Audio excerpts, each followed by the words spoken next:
go. 3 lights, 2 lights, 5 lights, and when they go out, it will be race time in Australia! JP Lowe, he's not giving it up that easily! Oh, it's done it!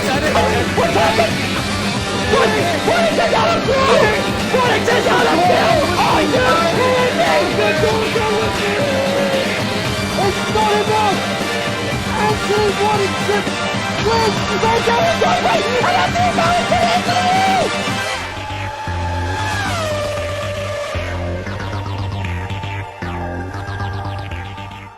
Hello ladies and gentlemen, Fraser McKenzie here, commentator for the Extreme Racing League Division 1. Today is Championship Decider Day. Apart from the start of the season, nothing excites an F1 fan more to see what happens. So, before we get started with the standings, let's have a look and see who is racing today. Couple of bans to inform you of. We have a race ban for Renault and a race ban for the Haas team. So, this is the lineup with race bans taken into account. The Extreme 1 Racing League season finale at Abu Dhabi. For Mercedes, XRL Ultimate and Smooth.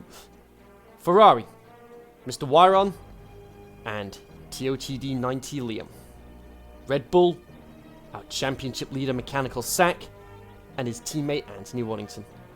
XRL Zola, the only Renault in the race today. Tamer Curve, McLaren, and his teammate Colossal Brush. Penku for Haas, the only Haas today. Masterplane for Alfa Romeo, and his teammate Scud. That's going to be fun. Lopez, the boss, is in action for Racing Point, and his teammate Philip Nilsson. Jorge Klatzer and Erdika for Toro Rosso, and Indian Cyclone and Path for Williams. This is the championship situation. We have got Mechanical Sack at the top with 257 points, and Philip Nilsson second with 246. 11 points for Philip Nilsson will seal the championship for him. But how can he win it? Before we get into that, let's have a look at the story so far. Oliver Sonnen. Caesar, you might want to get onto this one. Oliver Sonnen got a pole position in Mexico. It's not showing up on the league records. Just making you aware of that. Grand Prix winners. Let's have a look. Jamie Keats, Australia. Bahrain. Arthur Bowler, China. Owen Lewis. Philip Nilsson in Azerbaijan. Arthur Bowler in Spain. Philip Nilsson in Monaco and Canada.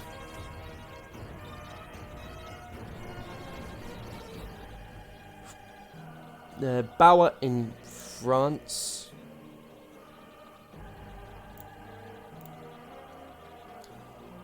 France.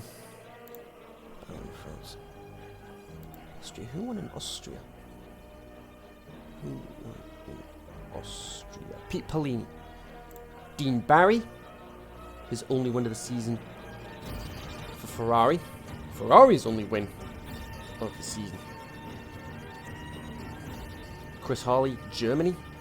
Wallington in Hungary, taking the lead in the championship at the time. Then Arthur Bowler in Belgium. Bauer in Italy. And then 3 on the trot for Nilsson, Singapore, Russia, Japan, and then 3 on the trot for Arthur Bowler, Mexico, USA, and Brazil. So that's the story of the season so far, but this is the championship. This is the championship we're talking about here. Anthony Bauer versus Philip Nilsson. This is the rivalry between them this season so far. We kick off in Australia, with Jamie Keith starting on pole. But I'm only going to be going through the race results here. Anthony Bauer managed to finish 5th, while Philip Nilsson had a DNF on his tally. So, 10 points for Bauer right out of the gate. Philip Nilsson, a big fat 0. Heading into Bahrain, Bauer and Nilsson both took fastest laps, but Bauer took the fastest lap outside the top 10. So that's 2 points for him, and a point and 2 points for Nilsson because he finished 10th and took the fastest lap. And this is where and from this point, Nilsson would gain a lot of ground and build a comfortable lead heading into the midway point of the season. China, Nilsson finished 3rd, and Bauer finishing 4th. The gap down to 7 points between our two championship rivals. Heading into Baku, Bauer didn't score any points, but Nilsson managed to get his first win of the season. And although he didn't take the fastest lap, he went from 7 points down. He went from 7 points down to. He went from 7 points back. Nope. He went from 7 points down to a massive 18 ahead, heading into Spain. Bauer would take the fastest lap while finishing 10th, giving him 11 points. But again, Nilsson, his 3rd podium on the trot, finishing 3rd this time, putting his total up to 57. 22 points, and the next round is Monaco. The results for Monaco were the same as Canada between Bauer and Nilsson. Nilsson got 2 wins and got the fastest lap on both occasions. 2 dominant races there. So that is a whopping 52 points for Nilsson, putting him into triple digits. The only person in the championship at the time to be able to do so. He's the only person in triple digits heading into France. And where did Bauer finish in both races? He only finished 4th in both races. So that's 24 points, 12 points for 4th place. So add that to the 35 he already has, and he is up to 59. 2 wins behind Philip Nilsson. But this is the point in the season where Philip Nilsson missed a handful of races. Didn't race in France or Austria, allowing Bauer to take full advantage. And while Nilsson was away, Bauer came to play. He got the win in France, cutting the gap in half. 84 to 109. Heading into Austria, another 15 points on the tally. The gap down to 10. And although he wouldn't take the fastest lap, Bauer was back in the championship race. Heading into Silverstone now, and Nilsson would come out on top, but only just. Finishing 6th, gaining 8 points for his efforts.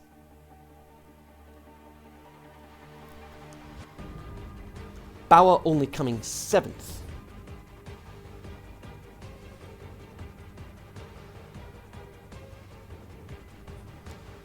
Giving him 6 points, which put him onto 105.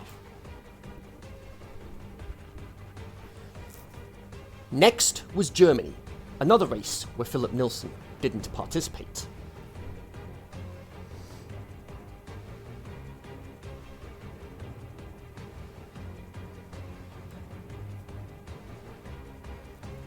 a disaster for the championship contenders. Philip Nilsson, another disaster for him. He lost the championship lead after Bauer took second place in the race. 18 points, putting him onto 1, 2, 3. 6 points ahead. And ahead of Nilsson. And ahead of Nilsson for the first time since China. But it would swing the other way for Bauer, as he didn't finish in Hungary. And although Nilsson finished second and took the fastest lap, it wasn't Nilsson that walked away with the championship lead. Anthony Waddington, for the first time this season, took the lead in the championship. A three-way battle heading into Belgium. The 19 points that Philip Nilsson took that day put him 13 points ahead of Bauer heading into Belgium. Another poor showing. Another poor showing from Nilsson in Belgium. Although he took 5th and got the fastest lap, it wasn't enough to keep his championship. Was it enough to keep his championship lead? Well, he got 11 points for his efforts. 10 for finishing 5th, plus getting the fastest lap. But Bauer just missed out on the win. 18 points, putting him 6 behind, heading into Monza. Another race where Nilsson didn't participate.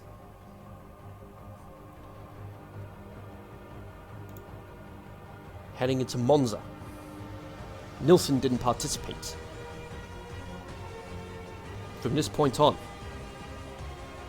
it was going to be a three-way dogfight for the title. Bauer took the win, and although he didn't take the fastest lap, he did, crucially, take the lead back in the championship.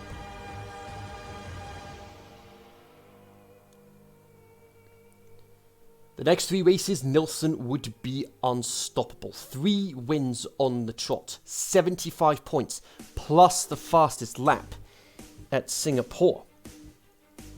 Gave him a comfortable lead. And where did Bauer finish in all his races? Well, he finished 3rd in Singapore, 4th in Russia, and 5th in Japan.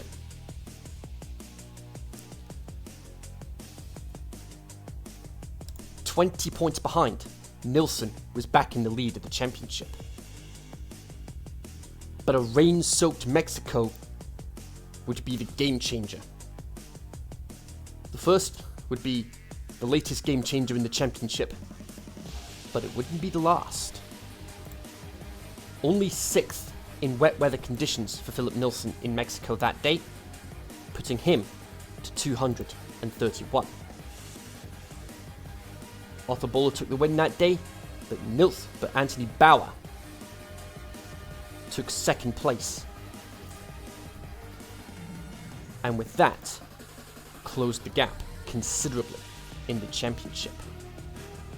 Another 18 points on his tally.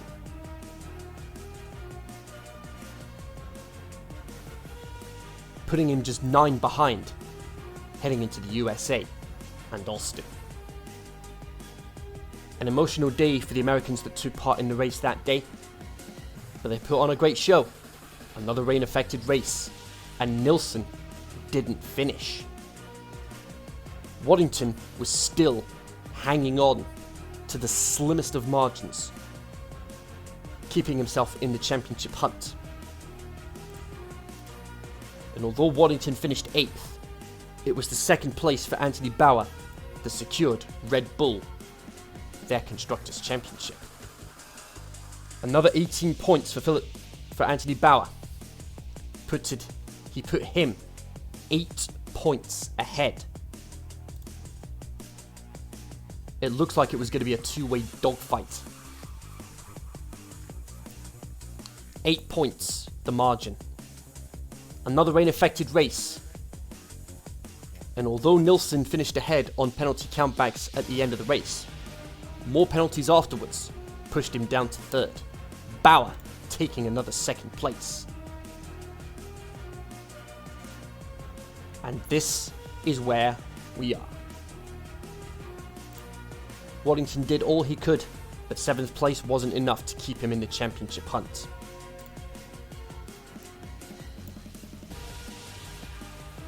The ramifications for the championship. All Bauer has to do is finish on the podium or outscore Nilsson in any capacity. Essentially, either finish on the podium or finish ahead of Nilsson to secure the championship. Multiple ways for Nilsson to win the championship, but he needs the odds to be in his favour. For Nilsson to win the championship, there are one of 4 ways he can do it. If Nilsson wins the race, he needs Bauer to finish off the podium, 4th or worse, to secure the title. If Nilsson finishes 2nd, he needs Bauer to finish 7th or worse. For Nilsson to win the title, if he finishes 3rd, he needs Bauer to be 9th or lower or worse. And if Nilsson was to finish 4th, giving him 12 points, he needs Bauer to finish 10th or worse. But there is now a 5th way that Nilsson can win the title. How can he win it? He can finish 5th, giving him 10 points. But he needs the fastest lap of the race.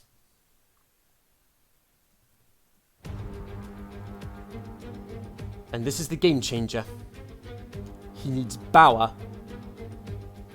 to not score any points.